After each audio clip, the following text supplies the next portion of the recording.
Hello, BookTube. I know it's rather late and we have a little dim lighting here, but I thought we'd do the second mail haul of the week. Another mail haul came, also 3 packages, also a small mail haul, but that makes for a more manageable video. Some of you have lives to lead. You can't be spending 2 hours every day listening to me natter on about books. So we'll do this first one, and we'll feed that to you. Yes, can I see you? Okay, so what is this first one here? Back in print. The headline screams. This comes out in September.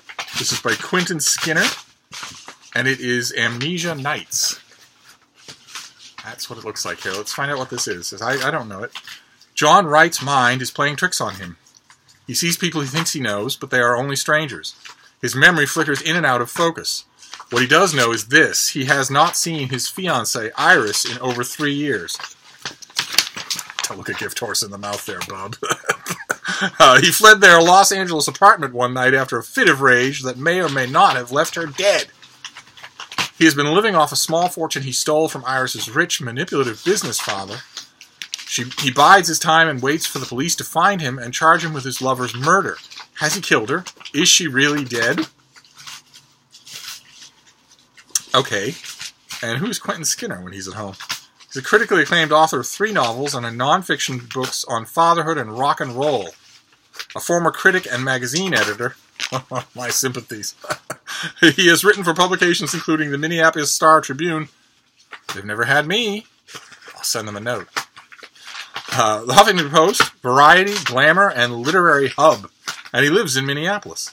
Okay, so what does it mean, the screaming headline, now back in print? When did this first come out?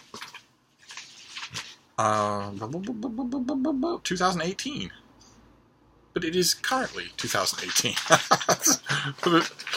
So, an earlier edition of this book was published in 2004. Okay. All right. Okay, so, psychological thriller. Due in early September. God, the September shelf. Oh, my. I'm going to have a bunch of you over here, and we're all going to have wine and calzones, but first, you're going to work for your pleasure.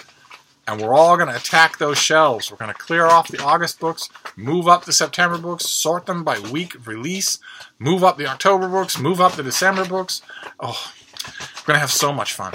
Except that's not going to happen because you all hate me. Because I smell. Plus, when you're here, we could talk about technology. I did a quick... overnight ninja, totally unanticipated little piece of writing half a year ago. I'm sure I complained about it at the time on this channel for an editor who had a sudden hole open up, not about books, and not credited.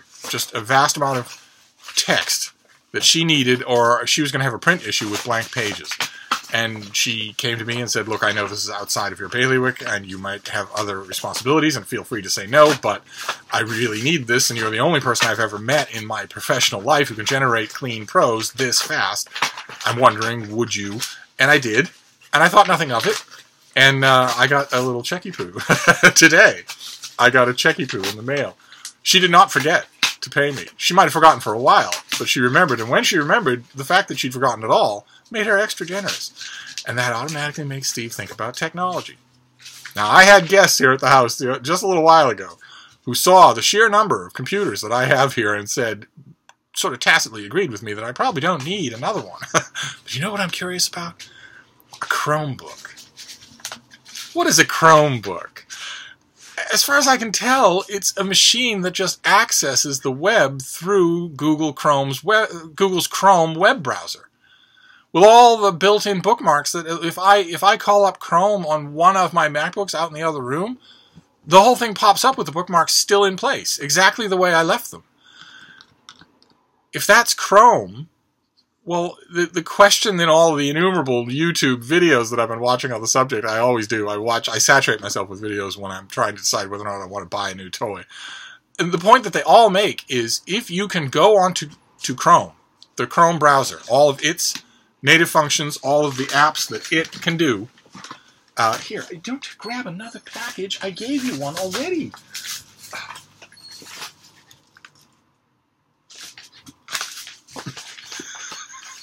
All of those videos said if you can go onto Chrome and do that, and work all day long without ever feeling like you're missing anything, then you don't need anything else. And I know on one level that that's true. My MacBook Pro, my MacBook Air, even my ancient MacBook, before it split off into Pro and Air, just an old MacBook, even that machine, all of these MacBooks, I understand, I realize, are ridiculously overpowerful for what I do. Ridiculously. I watch YouTube videos. I leave comments on YouTube videos. I make YouTube videos. Aside from that, I am using a Tandy word processor from 1990. Aside from that, all I do is write prose in Word documents and email it to recipients. That's all I do. And that does not require the machines that I have now. And it makes me wonder, would I fall in love with a Chromebook? You must tell me all. I know there are tech heads out there. You must tell me all about Chromebooks. Tell me all about them. I get the impression that because they are so simple, all you're doing is accessing everything through a web browser, that explains why so many of them are so cheap. It looks to me like I could get a really nice, modern Acer Chromebook at 14 inches for $200. Is that true? Can that possibly be true? Would I immediately regret it? Would I immediately find a limit to it? Let me know. Tell me all. Oh, we were doing the mail, weren't we? Well, we'll save that conversation for when you're here. Sooner or later, we will do SteveCon, and when we do, we'll have that conversation, and we'll all talk about tech and everything else. Okay. There's another thriller. We've seen this series before. This is Itll Hands by Stephanie Gale, a Thomas Lynch novel. Charleston, Massachusetts, 1972. Rookie cop Michael Finnegan gets a call from his mother. His youngest sister Susan has disappeared, the same sister who ran away 2 years earlier. Anxious not to waste police resources, Finnegan advises his family to wait and search on their own. But a week turns into 2 decades, and Susan is never found. Adel, Connecticut, 1999. In the woods outside of town, a young woman's corpse is discovered. When Police Chief Thomas Lynch notices that Finnegan seems unusually disturbed by the case, Lynch digs a little deeper and learns about Finnegan's missing sister. Despite their prickly relationship, Lynch makes a bargain with his officer. He will investigate the cold case of Finnegan's long-lost sister, while Finnegan looks for clues to the body found in the woods. I think we saw this before on this channel. This is finally ready to come out. Yes, in early September. I think I made a prediction. I haven't read the advanced copy that I have yet, but I feel terrible about that. I think I made the advanced prediction at the time that the 2 bodies would be connected. Might even be the same person. But I haven't read it to confirm or deny that. So let's see. Let's see what this last one is. This one feels nice and thick. And that'll be it. We'll do it. This will be our last mail haul for the day. I don't think I'm going to get anything else. Oh, there's more than one book in here. And they're mass markets, so they're probably romances. Oh, they are. All right, my romances are here. Okay, I occasionally get a package of romances in the mail from Berkeley, and I have to say, I know I've said it before, but I have to say, a life in which every month I get a package of new penguins in the mail, and every month I get a package of new romances in the mail, and now every month I get a package of new science fiction from Angry Robot in the mail. It's a pretty good life, bookish-wise. So what have we got here? Oh my. Alright, this is Sarah McCarthy. This is Promises Decide. It's a cowboy with a dog. What have we got here? As Jackson Montgomery heads home after collecting on a particularly difficult bounty, he's looking forward to a good meal, a stiff drink, and maybe some female companionship.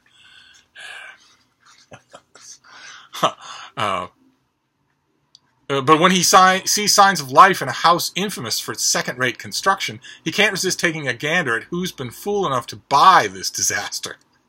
He expects to find a tenderfoot, for sure. He's not far off. Mimi Banfield thought she was done when she fell into a well filled with rattlers until a man with the golden curls of an angel shows up to rescue her. Jackson has all the skills she's missing, and he's just the man to show her how to survive out west. As the newly minted guardian of 3 young children, she could certainly use a hand. He seamlessly transitions into life with Mimi and the children, not knowing she has a deadly secret, and by the time she confesses, it may just be too late for salvation. So, a contemporary Western. Okay. Oh my god, alright, it's another contemporary Western. This is by Tess Lessou. I don't think I've ever read Tess Lessou. Did I read Bound for Eden? I'm not sure I did. Oh, there it is. Okay. Tess Lessou. That is her first book, Bound for Eden, with Anton Antipov and an unbuttoned shirt. He doesn't do any other kind of shirt. That's Anton Antipov on the cover. And a large amount of rope. And this is Bound for Sin, the second book. That is not Anton Antipov on the cover, but still, Steve approves. So what is this? This is more contemporary Western. Georgiana B. Blunt is a respectable widow of means who knows exactly what she wants. A resourceful frontiersman for the purpose of matrimony. Okay, this isn't contemporary then. Citified men with thoughts of love need not apply to Georgiana's ad for a husband. What she desperately needs is a rugged backwoodsman who can get her family safely to California 2,000 miles away. Someone who could wrestle a bear and not break a sweat. Someone like Matt Slater. Matt Slater cannot wrestle a bear and not break a sweat. I've met them in the wild. Not Matt Slater, but bears. They are freakish. You can't wrestle them. You can intimidate them. You can drive them off if you're lucky enough to have a gigantic crowd of dogs at your beck and call. But otherwise, might as well try wrestling an avalanche. Travel-worn and trail-weary, Matt Slater wants a clean bed and some R&R. Right, all these cowboys looking to hang out and relax. we got 2 cowboys in a row, or couch potatoes. Not a woman with fancy airs and a brood of high-spirited children. He can tell Georgiana is trouble, but doesn't realize how much until he's bamboozled into pretending to be her fiancé. And when Georgiana hitches her wagons to his train, Matt finds himself facing something much more daunting than the journey before them. A woman with the spirit and courage to tame his wild ways. So we have 2 westerns. One contemporary and one Old West. One historical. And the great J.C. Burton. You can't go wrong with J.C. Burton. She does only sports-related romances. Just one horny and yet surprisingly soulful master athlete after another. And she has a way with covers. Her covers this one is a little more demure than her usual covers. This is One Perfect Kiss. Isn't he beautiful? Huh? Look at that. Him too. Yeah. But these are her covers. Her covers go to the cheekbones of the men, but never any higher. And they're always leaning on something. They're always leaning back. But they're very seldom as bundled up as this young man is. So what do we got here? Josie Barnes has finally found her home in Hope, Oklahoma. Lucky her. No bookstores and wood tick everywhere. She bought a house, started a new job as an English teacher, and takes in stray animals that no one else wants. Now she's flirting with fellow teacher and hot high school football coach, Zach Powers. But he's almost too good to be true. A former football player, Zach had to step back after a career-ending knee injury. Now, don't tell me, let me guess, he's just looking for a place to sleep for the night. He'd be happy calling plays as coach if only he could get Josie Barnes to stop benching his players because of their grades. She drives him crazy playing the stern teacher at school and the sexy woman of his dreams outside of the classroom. Josie has never had a teammate to count on, but Zach intends to show her what they may have between them as a textbook case of love. Of course, those of you who live in small towns that are sports-obsessed, I'm looking at you, Iowa Hawkeyes, know perfectly well what would happen if a teacher at the school were taking the students from the team out of the roster because of their grades. And it wouldn't be that the coach would go to that teacher and say, "My, you're a mighty fine fetching woman." No, the coach would go to the principal and say, "Fire that you-know-what," right away, and the principal would already have the papers drafted. That teacher would be gone. But we can dream, right? That's what romance is all about. Wow, so I've got 3 new romances to read. That's fantastic. All right, so what have we got here for our second mail haul of the week? We have Itll Hands. Sounds like a very taut murder mystery. I'm actually looking forward to it. Then Amnesia Nights, a reprint. And then 3 romances. Promises Aside by Sarah McCarthy. Bound for Sin by Tess Lessou, which is the second book by this author. Bound for Eden was the first one. Second one is Bound for Sin, so we're going downhill. And then One Perfect Kiss by J.C. Burton. Fantastic. Any book haul that has romance in it is fine by me. So we'll wrap this up here, and we'll continue with mail hauls tomorrow. Thank you, BookTube.